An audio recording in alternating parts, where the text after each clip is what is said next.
My heart sank as my mother-in-law brandished a knife, her words slicing through me like blades. You not only demand our son to handle household chores and childcare, but now you're also after our finances. Get out of this house, you lazy freeloader. You barely bring in $700. A chill ran down my spine as I stood there, sweat beading on my forehead. Despite pouring all my energy into managing the household and looking after the children in lieu of my unemployed husband, I found myself confronted with accusations and hostility. It was a crushing moment, a culmination of frustration and despair. I knew then that I had reached my breaking point. I left the chores unfinished, scooped up my child, and made a beeline for my parents' house. I'm Emily, 23 years old, residing with my husband, our little one, and my mother-in-law. My mind wandered back to the beginning. Richard, my high school's golden boy, a star on the soccer field and beloved student president. His return to our small town after landing a job was met with adoration from everyone. When he approached me, I was taken aback. After a few dates, we dove into a serious relationship. Even now, as adults, he remained my handsome, envy-inducing boyfriend. After graduating from vocational school, I discovered I was pregnant. It wasn't the typical order of events, but I held onto the belief that I could still carve out a happy life with my child and Richard. Our home echoed with discussions about our future post-marriage. How about moving into my parents' place after we tie the knot? Richard suggested. Why? I envisioned just the three of us, our child included, I countered. But won't that be expensive? If we stay with my parents, money won't be a constant worry. With both of us working, we could afford our own place, couldn't we? Well, about that, my income this month is pretty dismal. How bad? I pressed. Less than $1,000. What? How is that possible? I thought you were working at an IT company. I quit. Now I'm trying my luck at the casino and picking up part-time gigs. The casino? Why would you do that? My disbelief hung heavy in the air. It turned out he had quit his job after only a month. If you're okay handling all the expenses, I'm fine with fitting an apartment, he stated matter-of-factly. His detached demeanor left me feeling uneasy, questioning if I was the only one truly invested in our fresh start together. Sensing my apprehension, he grasped both of my hands firmly. It's just temporary until I secure another job. I'll make you happy, Emily. I'll take care of all the household chores and child rearing until then. Trusting in his assurances, we exchanged vows. Our journey together began in his parents' home. Following a safe delivery, I pledged to give my all for my son. Both Richard and my mother-in-law appeared content, and I eagerly anticipated our shared journey ahead. However, even after our son was born, Richard neglected his responsibilities, opting to spend his days at the casino. After the casino again, what about helping with the household chores and caring for our child? I confronted him about his broken promise. Don't you dare tell me what to do. Richard's sudden outburst caught me off guard. Perplexed by the sudden tension, my mother-in-law intervened, drawn by the commotion. What's all this noise? It's just that I'm overwhelmed with work, and she's asking for assistance with chores and childcare, I explained. What? That's a wife's duty. My mother-in-law's response left me stunned. Richard hadn't informed his mother about quitting his job. Instead, he painted me as an unreasonable wife, burdening him with household chores and childcare. Initially, my mother-in-law, who had been kind, grew to resent me after buying into Richard's narrative. Despite his sporadic part-time work and frequent trips to the casino, where he barely earned $700, Richard persisted in his fruitless attempts to double his earnings, often losing everything. I shouldered the majority of our living expenses, which made our lives increasingly challenging. Unable to bear the financial strain any longer, I reluctantly re-entered the workforce. After dropping off our son at the childcare center, I was fortunate to secure a job as a dental hygienist rather swiftly. However, upon returning home each evening, I was greeted by my mother-in-law's tirades. What time do you call this? This isn't playtime. You're a parent, yet all you do is gallivant around. Get dinner started now. In her frustration, she slammed the newspaper she was holding onto the floor, a common occurrence whenever she was upset. My mother-in-law had a volatile temperament, her mood shifting at the slightest provocation. The unpredictability of her reactions left me feeling powerless. Juggling the responsibilities of caring for my young son, working and managing household chores left me mentally and physically drained. Unable to endure it any longer, I resolved to confront Richard once again. I intercepted him early in the morning before he headed out to the casino. Listen, I've reached my breaking point. Can't you lend a hand with our child, even just a little? What?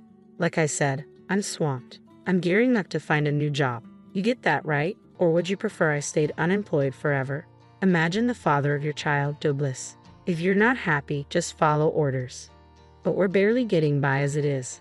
I'm covering all our food expenses with my savings, you know. Have you any idea how costly diapers are? You claim to be earning at the casino, yet you never contribute any money. Most of our living expenses were covered by my earnings. Initially, my mother-in-law handled the utility bills, but recently she began requesting $500 per month, forcing me to dip into my savings. Even our grocery bills were eating away at my dwindling funds, leaving me with little left. All I had to rely on was money I had saved from a part-time job during my student days.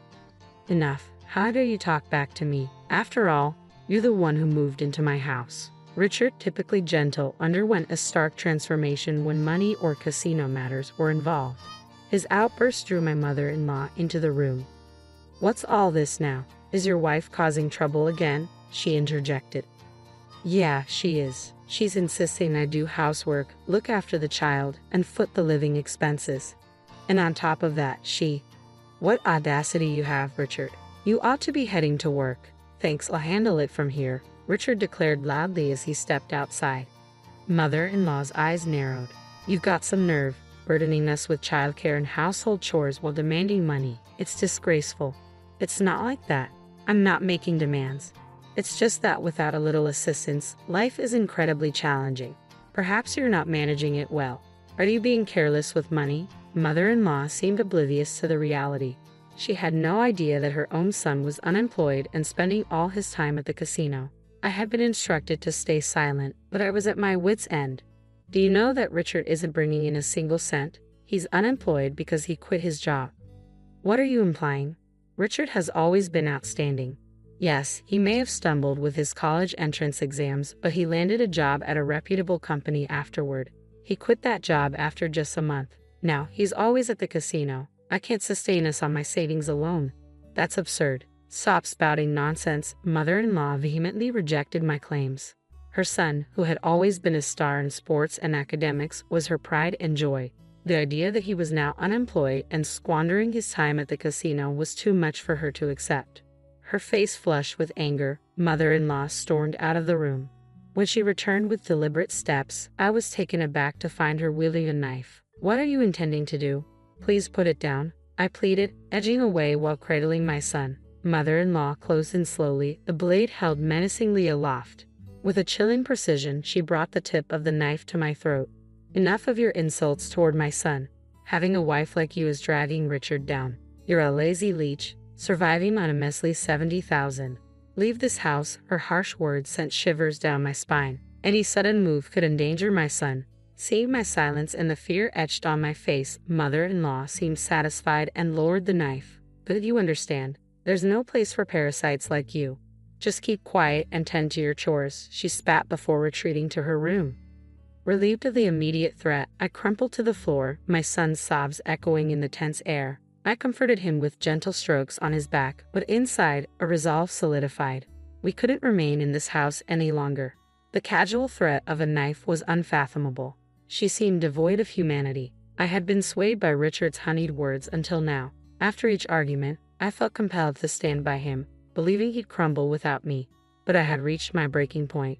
Above all, my maternal instinct screamed to shield my sobbing son in my arms. This environment was no place to raise him.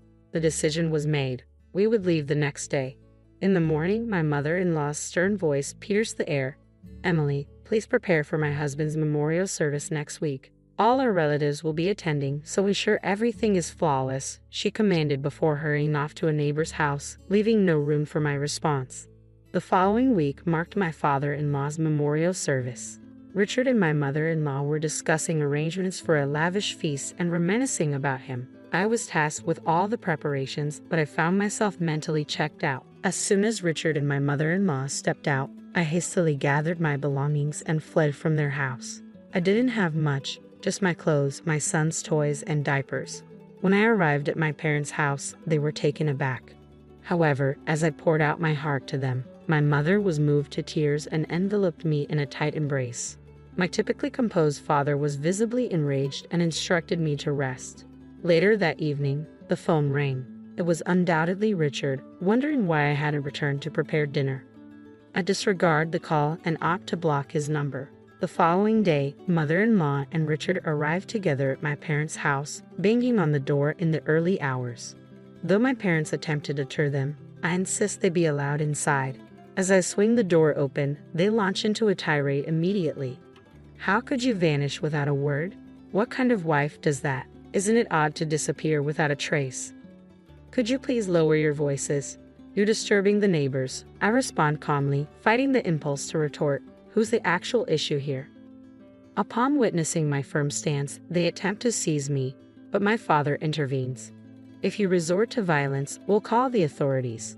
Let's discuss this calmly inside first. With my parents by my side, I initiate the conversation with mother-in-law and Richard. Why did you vanish without a word? I was at my breaking point juggling childcare and my job, feeling utterly overwhelmed, yet you never offered a helping hand despite my pleas. Well, I was occupied as well. Occupied at the casino, as I've mentioned before. Our son doesn't frequent the casino. Stop spreading falsehoods, mother-in-law persisted, seemingly under the impression that Richard was still employed. It's understandable, considering what a dutiful son he's always been. She likely held onto that belief. Sometimes ignorance is a blessing. So, mother-in-law, where do you think Richard is currently employed? At a securities company. I've seen the job offer letter, remember? Well then, perhaps we should give them a call to confirm if Richard is still on their staff. That would settle the matter. Hold on a moment, Richard interjected, clearly flustered. What's the issue if I'm still employed there? It shouldn't be a problem. Well, that's I hesitated, noticing Richard's visible discomfort, then dialed the securities company's number on my phone, switching the call to speaker mode. I ensured everyone could hear as I inquired about Richard's employment status.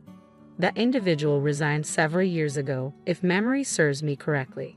He was with us for just about a month. The voice from the phone left mother-in-law speechless. Richard, now looking down, clenched his fists. Did you really quit? Why? I pressed. Because it was frustrating. Everything was just grunt work and the boss would yell at me for the smallest mistakes. It was harassment, Richard finally admitted.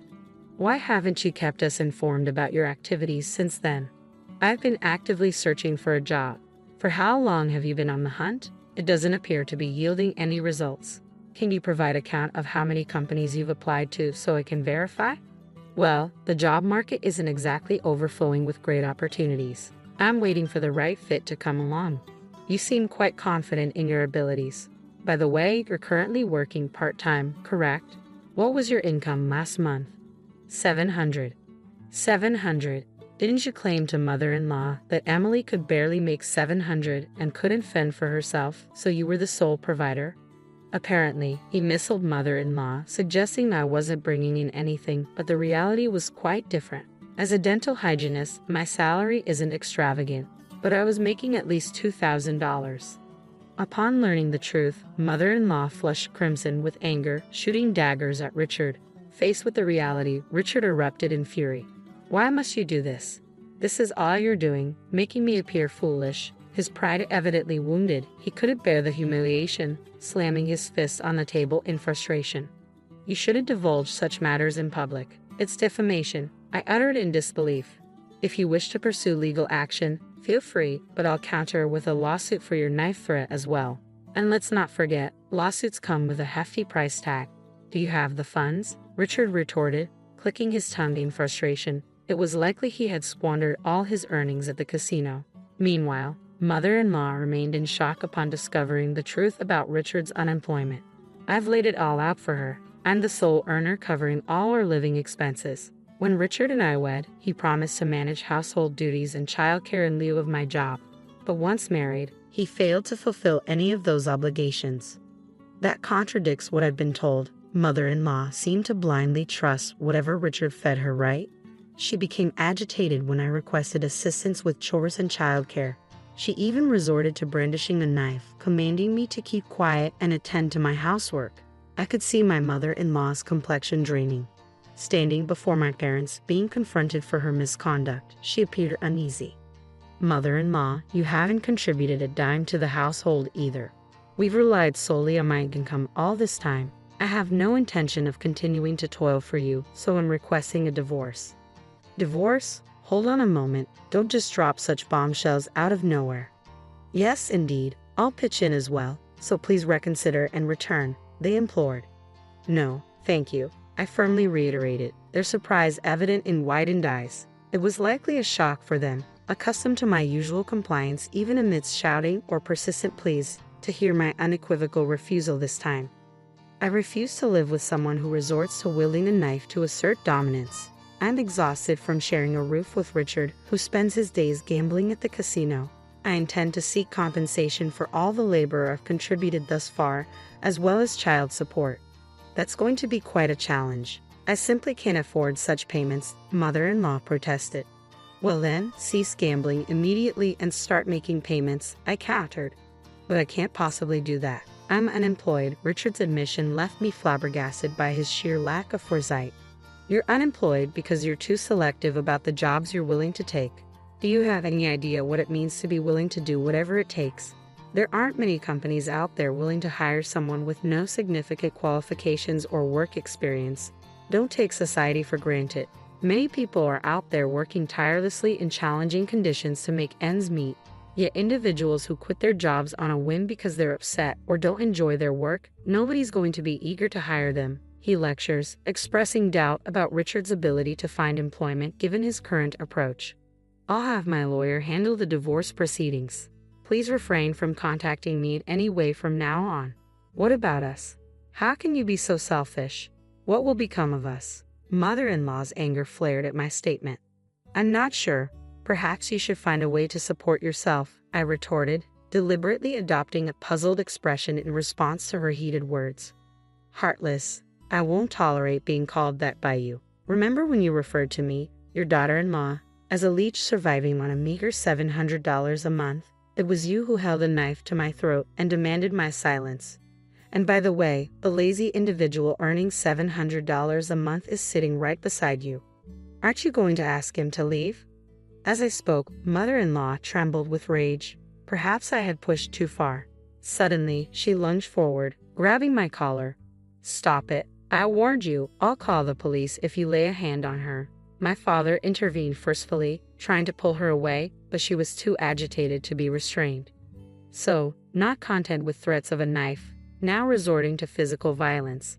Barbaric, wouldn't you agree it's best not to compound your offenses? I challenged mother-in-law, met with a resentful glare.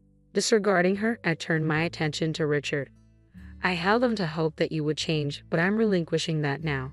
My priority is to protect our son. I won't burden you any longer. I'll handle the finances, the household chores, and childcare. Please come back. You'll handle the money? Really? Even with careful budgeting, it exceeds $1,000 a month. Can you manage that? Richard's complexion paled at my words. He had never earned more than $1,000 since quitting his job. But I have Mom's pension. So you're admitting you're relying on my pension now? Even my usually composed mother-in-law couldn't contain her frustration at Richard's absurd declaration. I don't have any other options. I'm unemployed. I've been doing some part-time work now, Richard replied defensively. Can't we attempt to resolve things? Mother-in-law interjected, hoping for reconciliation. Finally breaking his silence, my father addressed Richard sternly. Richard, you and your mother have taken undue advantage of our daughter. Had I known your true character, I would have vehemently opposed this marriage. I refuse to allow her back into your home. I'm cutting all ties with you. But I can't imagine life without Emily. Please grant me another chance, Richard pleaded desperately. Don't be ridiculous. Life without our daughter? Yet you're already relying on her. A man unwilling to strive for his own livelihood and to ensure his wife's well-being doesn't deserve our daughter.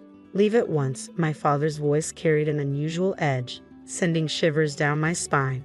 Richard knelt, head bowed, a pitiful sight devoid of the charm I once saw in him during our college days. Please reconsider, Emily. I'm begging you, Richard implored, his voice tinged with desperation. But my parents remained resolute. They had reached their limit. I refuse to be treated like a servant by the two of you any longer. Please refrain from involving me in anything moving forward, I asserted as we ushered them out of the house, swiftly locking the door behind them. For a while, they pounded on the door, shouted, but when a passing police officer intervened, they hastily fled. Afterward, I learned that Richard had been disowned by his mother and ejected from their home. He now resides in a dilapidated apartment, scraping by on welfare and sporadic part-time jobs. His volatile temper renders him unable to hold down any job for long, leading to a revolving door of positions at convenience stores, construction sites, and the like. Financial strain weighs heavily on him. In his efforts to meet his obligations for compensation and child support, Richard juggles multiple part-time jobs, leaving little room to pursue full-time employment. Rumors circulate that he still frequents the casino and may even be in debt. However, I pay little mind to such hearsay. News of Richard's downfall spreads rapidly among our former high school peers, prompting numerous sightings and updates. Reports of his eviction by his mother and their frequent altercations become common knowledge. His unemployment and abandonment by his wife become public gossip. Undoubtedly, his mother feels a deep sense of embarrassment after years of boasting about her son's achievements. She seldom ventures outside now. With the unwavering support of my parents in managing household duties and caring for my son, I continue to work. I now enjoy more quality time with my son, no longer needing to rely on daycare services. My parents' assistance has provided me with newfound freedom and stability. Taking care of him has made everything so much better. I only wish I had initiated the divorce sooner. Moving forward, I'm determined to cherish every moment I spend with my son and witness his growth up close. I should have been overflowing with joy at finally owning the home of my dreams, but instead, I find myself dreading each weekend. The reason? My husband's parents visit every single week, and each time, I'm treated like a maid. Far from getting a break from work-related stress, I only grow more exhausted with every day off. Reaching my breaking point, I decided to invite my own parents over, hoping it would deter my in-laws from their constant visits. But when I told my husband, he erupted in anger. Don't you dare invite your parents. If you don't like living here, you can leave. Fine, if that's how it's going to be, I'll leave. He'll be the one to regret this decision. My name is Emma, and I've been married to Michael for 5 years. We were previously renting, so the purchase of our new home was a big milestone for us. However, it didn't escape Michael's parents. "Oh, Emma, we heard you're finally buying your own house," his mother exclaimed. "Yes, that's right. If you need any help finding places, just let us know. We're more than happy to assist," she added. "Thank you. We might start visiting some open houses soon," I responded, though the idea of their continued involvement made me uneasy. I had envisioned selecting our new home with Michael as a personal and carefully considered process, but my mother-in-law had other plans. Just yesterday, she showed up unannounced with a brochure for a plot of land that's up for sale. "Emma, what do you think about this property? It's close to the subway station and has enough space for a duplex house." A duplex house? It dawned on me that they must be planning to move in with us. That's why she's been so involved in our property search, offering suggestions like, it would be better to live near the subway to avoid walking too much, or a nearby supermarket would be so convenient. I thought she was simply being helpful, but it turns out she was pushing for features she prefers, clearly with the expectation of sharing our new home. I immediately brought this up with Michael. "Michael, your mother came over this afternoon with a brochure for a plot of land. It looks like she and your father might want to live with us." "Oh yeah, she did mention something like that," he replied. "What? You heard it from your mom? Why didn't you tell me something this important? I thought we'd discuss it once it was more finalized." "Do you have objections, Emma?" "Yes, I do. I envisioned us living alone together. Besides, your parents are still healthy, aren't they? While I can't predict the future, I believe it's best for us to live separately for now to maintain a good relationship." "I understand how you feel, Emma," Michael said. Michael listened to my concerns and managed to convince his parents that we weren't planning to live together at this time. After hearing his reasoning, it seems his parents finally relented. I was grateful to him for handling the situation so well. "Thank you, Michael." "No problem, Emma. If your parents want to live with them, we won't force it. Instead, let's make sure my parents visit our new home frequently after we move in." Eventually, Michael and I found the perfect house and moved in. As soon as we settled, his parents came over to check out our new place. "Emma, congratulations on the move. Your house is wonderful," his mother exclaimed. It seemed she was pleased with our home. "You're always welcome to visit," I replied warmly. That evening, we all enjoyed a meal together at the dinner table. The following weekend, I suggested to Michael that we go shopping for living room decorations, but he seemed hesitant. "Can we put off the shopping for another time? Do you have plans for the weekend?" "My parents wanted to come over," I explained. "What? They just visited last week. They seem to really like this house. Remember, you said, feel free to visit anytime, right?" "Well, yes, I did say that. But could you handle dinner and entertain them a bit?" Soon after, his parents started visiting every week, and their demands grew with each visit. "Emma, it's been so hot lately, and I'm feeling drained. Something light, like noodles, would be fine for lunch. But for dinner, I'd like something hearty like steak. Also, do you know the new pastry shop near the station? It's the talk of the town, so I think it'd be perfect for dessert. Could you pick up some?" They began arriving early in the morning, giving orders, never helping with chores, and then leaving. By the second visit, they even assumed it was okay to stay overnight. "Where's the typhoon? And since your parents enjoy a good breakfast, could you have it ready for us first thing in the morning?" The demands from my in-laws kept increasing. Between managing their needs and my work fatigue, I barely had a chance to rest on weekends, which only added to my exhaustion. Reaching my breaking point, I made a heartfelt plea to my husband. "Michael, I really need your mom and dad to stop staying over every weekend. We can't just refuse them. They've made it clear they want to visit." "Well, you could set some boundaries. Look, with working on weekdays and taking care of your parents from morning till night on weekends, I'm left with no time to rest. Consider this, if we were living with them full-time, it'd be every single day, not just weekends. They originally wanted to move in with us, but since you strongly opposed it, we prioritized your wishes and they agreed to back off.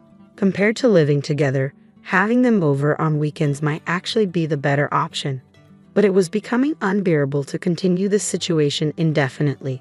As I wrestled with what to do, my mother called. "Oh, Emma, how are you?" "Sorry, Mom.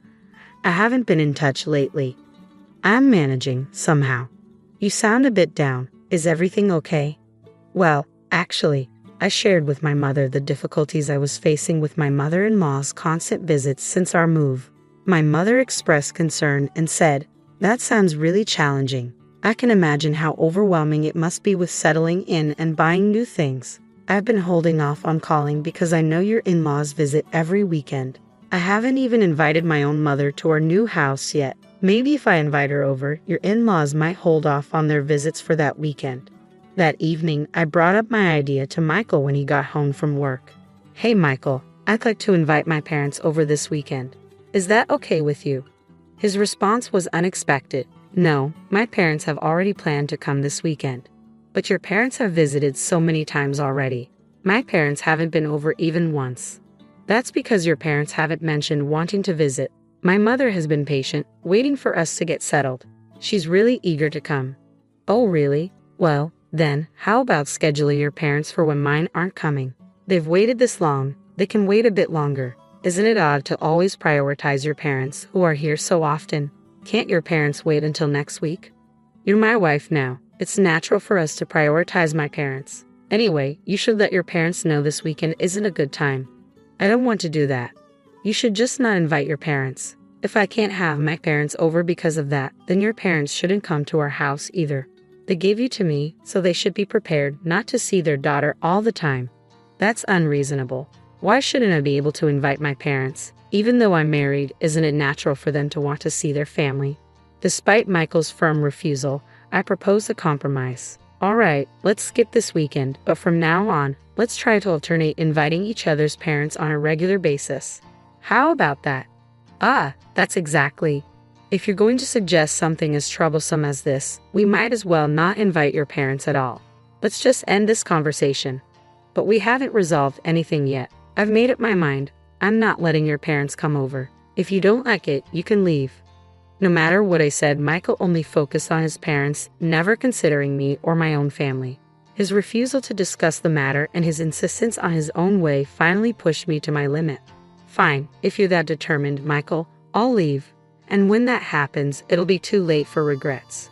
Regrets? What would I regret if you're gone? Just remember this. I won't accept any apologies. Don't come back asking to return. Leaving behind a Michael who was laughing loudly, I went home and shared what had happened with my parents. They agreed that Michael's stance was unreasonable, with my father particularly upset.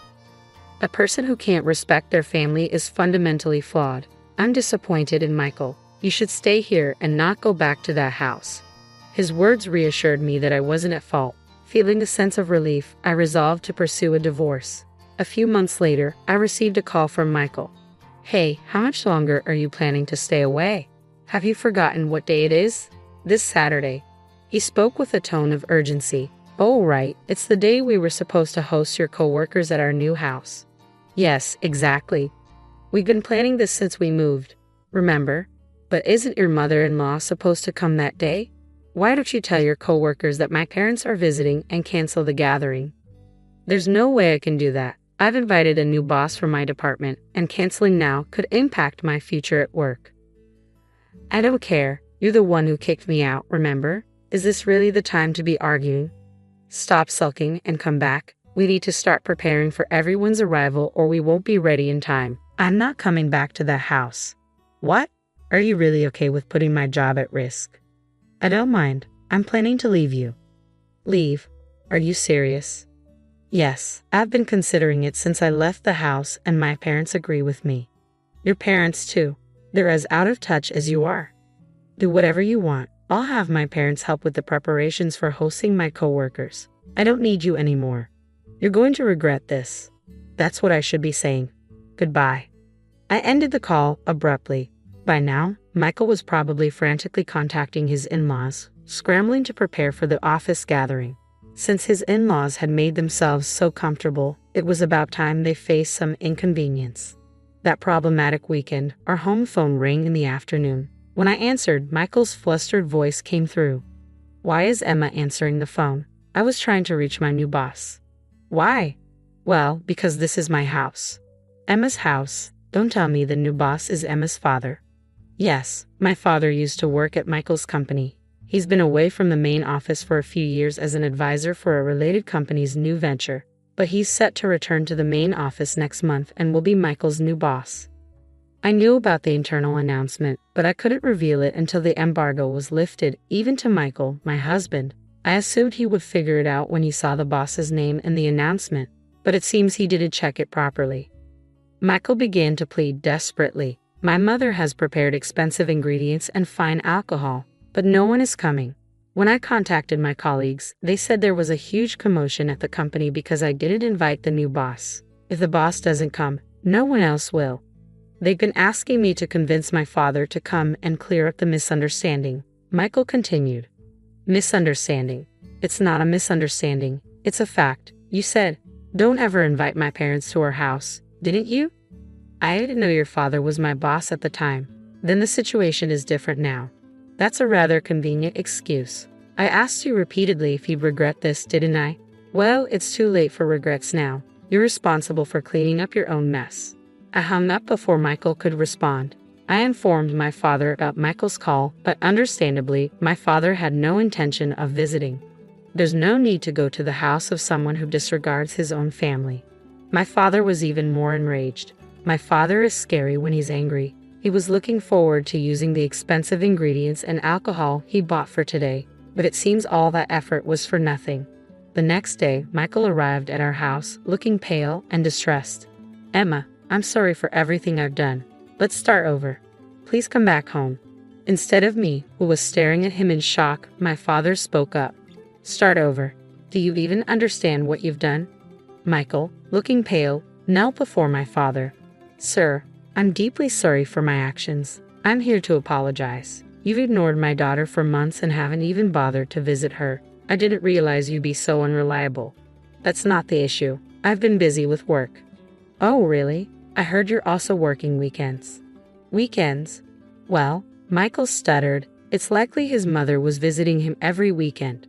Michael, who never did any housework, would have struggled without her help. I'm sure she was also assisting him during the weekdays, taking advantage of my absence. My father, sensing the underlying issue, said sternly, "Forget it. It seems you get along well with your parents. It looks like you rushed into marriage before you were ready to stand on your own." That's not true. I do respect Emma's feelings and even turned down the idea of living with my parents. Is it really natural for a couple to decide whether to live with their parents? You kept pressuring Emma to accept your parents and never listened to her. How does that show you're prioritizing her feelings? Well, and marriage means that both families become connected. Yet you invited your parents over every weekend while completely shutting us out. How could you disregard Emma's family like that? I didn't know you were going to be my boss. If I had known, I would have invited you before my parents. That's exactly why I say you're self-centered. You don't understand anything. People like you should be in a leadership role. My department doesn't need someone as selfish as you. But, silence. Get out of my house now and don't ever come back. Afterward, my father advised his superior to remove Michael from his department and reassign him to a regional branch. With Michael's reputation for selfishness, no one defended him, even his parents who had once doted on him. Couldn't follow him to a remote location. They now see him only once a year, if that. Meanwhile, I've been enjoying the comfortable life at my parents' house after finalizing my divorce with Michael. I focus on my work during the week and spend weekends with the people I love. Reflecting on my past, I appreciate my new freedom and the ability to live a normal, satisfying life.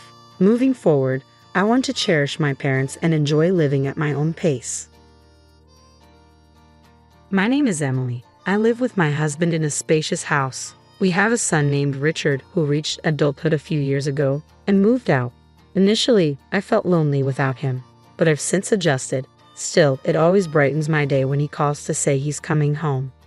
One day, Richard called to tell us he was visiting and had someone special to introduce. From the moment we heard this, my husband and I were filled with excitement. Before noon, Richard arrived with a lovely woman by his side. Although I had an inkling from his words, I never truly expected him to bring someone home. My son, beaming with pride, introduced her. Her name is Karen. Isn't she wonderful? She's my wife. I was momentarily stunned, struggling to grasp his words. After a brief pause, I asked, "Richard, did you say Karen is your wife? Not your girlfriend?" Richard nodded with a grin. "Yes, Mom. Maybe you're going a bit deaf." I couldn't bring myself to laugh at my son's teasing. "I haven't heard about you getting married. Did you know about this?" I asked my husband. He shook his head, equally puzzled. "No, I didn't hear anything either." We both turned to Richard, seeking an explanation. With a proud smile, he said, "That's why I came to announce our marriage registration today. By the way, we had a grand wedding in Bali with our friends." We were speechless. Richard, oblivious to our stunned reaction, continued to rave about the wonderful wedding in Bali. My head began to ache, and I carefully asked, "You've already registered and had the wedding. Why weren't we invited?" Karen, who had been silent until now, spoke up. "Do we need to invite strangers?" I was taken aback by her words. She continued calmly, "Isn't it a waste of money?" I couldn't hold back my emotions. No, we are Richard's parents," I said, my voice trembling. Karen seemed unconvinced and said with a dissatisfied look, "But you're strangers to me." I was taken aback and fell silent. My son must have finally noticed the tension in the room and hurriedly explained, "Karen has no parents or siblings. It would have been sad if she was the only one without family at the wedding. That's why I didn't invite you guys." Hearing about Karen's situation left me at a loss for words. I thought if that's the case, maybe it could be understood. Of course, I wasn't entirely satisfied, but I told myself it was too late since the wedding was already over. After the newlyweds left, I confided in my husband. "I wonder if those two will be okay." He shared my concern but said, "It's their decision. They're already married. All we can do is watch over them." Although I agreed with him, I couldn't just leave it at that. So I decided to try to bridge the gap with Karen. I got my son's phone number and decided to reach out. When Karen realized it was me on the phone, her tone immediately turned sour. "What do you want?" I realized my call might have made Karen uncomfortable, so I quickly explained my reason. I got some delicious treats and I thought I'd bring them over to you next time." Karen replied, "Oh, I don't need that. In fact, I don't even plan to give you my address." I couldn't help but ask why. Karen calmly answered, "I don't want to give personal information to strangers. Please delete my phone number." Before I could say anything else, she hung up. After that, I couldn't get in touch with Karen. I realized my gesture must have felt like an intrusion to her. Feeling down, I shared my worries with my husband. He comforted me, saying, "There's still time. Don't rush. Forcing closeness won't necessarily lead to good results. Just hope that she'll open her heart to us someday." I took a deep breath and nodded. "You're right." A month after I stopped trying to contact my son and his wife, my son suddenly reached out. "What's going on?" I asked. He told me Karen is pregnant. I was thrilled by the happy news. Knowing how tough it can be for a first-time mother without her parents, I asked for their address so I could go help. But my son said, "No, I can't give you the address. We don't need help, just money. Give me your bank account number so I can transfer it." I tried to explain to my son how difficult childbirth could be, but he wouldn't listen. Moreover, he said that Karen herself was against it. In the end, I transferred only the money as my son requested. After that, I never heard from him again. There was not even a report of the child's birth. A year passed, and despite my attempts to call, I eventually couldn't reach him at all. It seemed my son no longer thought of us as family. Even if I wanted to confirm it, there was no way to get in touch. Feeling helpless, I went to the local supermarket one day and met a familiar face. At first, I didn't recognize him, but when he called out to me, I realized who he was. "It's been a long time. Do you remember me? I'm David Johnson." Hearing the name, my memory came rushing back. He was a friend my son often brought home during high school. I didn't recognize him at first because in my mind he was still a high school student. "David, you've grown up so well," I said, looking at him closely. David seemed pleased and a bit shy. Then I noticed the woman standing next to him. She wore a matching ring with David, and her belly was noticeably large. I involuntarily covered my mouth and exclaimed, "Oh my!" David nodded shyly. "This is my wife, Olivia. Our child is due in 2 months." "Olivia, is it? Congratulations." "Thank you," Olivia said, looking momentarily confused before smiling happily. After a brief exchange of pleasantries, we parted ways quickly, not wanting to impose on the expectant mother. 2 months later, I received an email from David. We had exchanged contact information during our reunion because he wanted to share the news of the birth. The email included a photo of their newborn baby, a truly adorable little one. As I looked at the picture, I couldn't help but imagine what it would be like if it were my own grandchild. I looked at the photo of the baby, someone I had never met, and found myself shedding a few tears. I emailed David, offering to send a gift to celebrate the occasion. Shortly after, a flustered David called me. "I didn't reach out with that intention, so please don't trouble yourself." I couldn't help but chuckle at David's apologetic tone. "That's not it. I just want to celebrate, since I can't do anything for my own grandchild." There was a pause on the other end before David asked, "Something happened with Richard, didn't it?" I remained silent, and David continued. "I was hesitant to tell you, but actually," he revealed a shocking story. Olivia was originally Richard's girlfriend. Richard had chosen another woman and unceremoniously dumped Olivia. That woman was Karen. Olivia was devastated after being abandoned by Richard, and I couldn't leave her to deal with it alone. I tried to convince Richard to make things right, but he wouldn't listen. Eventually, I gave up and ended our friendship. David's story ended there. At that moment, I felt a deep sense of anger toward both my son and Karen, despite being my own child. I also realized that my actions had unintentionally reminded Olivia of her painful past. Even though I wasn't aware of it, I had caused her distress. She likely didn't want to see Richard's mother. "I'm truly sorry for mentioning that I wanted to celebrate," I apologized. David quickly reassured me. "You don't need to apologize, Mrs. Smith. Olivia doesn't mind. She was the one who wanted to send the baby's picture. Please don't worry about it." Their kindness only made me feel more guilty. David then added, "I just don't want Olivia to have anything to do with Richard and his wife ever again." I agreed wholeheartedly. I'll do whatever I can to help, even if it might not be much. I also shared with David the strained relationship I had with my son and his wife. David was visibly shocked by Richard's recent behavior. We quickly shifted the conversation to lighter topics before ending the call.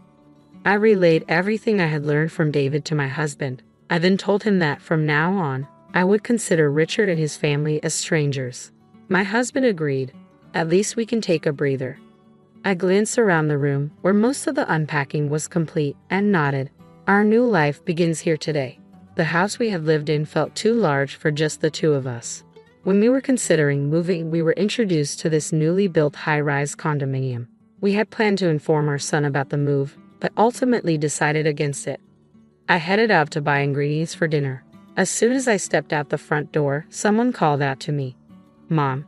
I turned around, unsure of what I was seeing, and there was my son, approaching with a slight smile. "Why didn't you tell me you moved?" I was surprised to find strangers at the old house. "I had to search quite a bit to find you," he said. I met his gaze with stern eyes. "I didn't need to tell you. You're a stranger to me." Richard seemed taken aback by my change in attitude and grew flustered. "What are you talking about? I'm your son." I ignored him and started walking. Richard quickly fell into step beside me and continued talking. Mom, I want to apologize for everything that's happened. I was misled by Karen. You must have some extra money if you're living in a new high-rise condo, right?" Despite Richard's attempts to engage, I kept walking. Seeing that I wasn't responding, Richard's tone grew anxious. Karen was a habitual liar. Her claim of having no family was false. She was actually disowned by her parents due to a romantic scandal at her previous job. When I glanced at my son, he misunderstood my silence and continued to criticize Karen.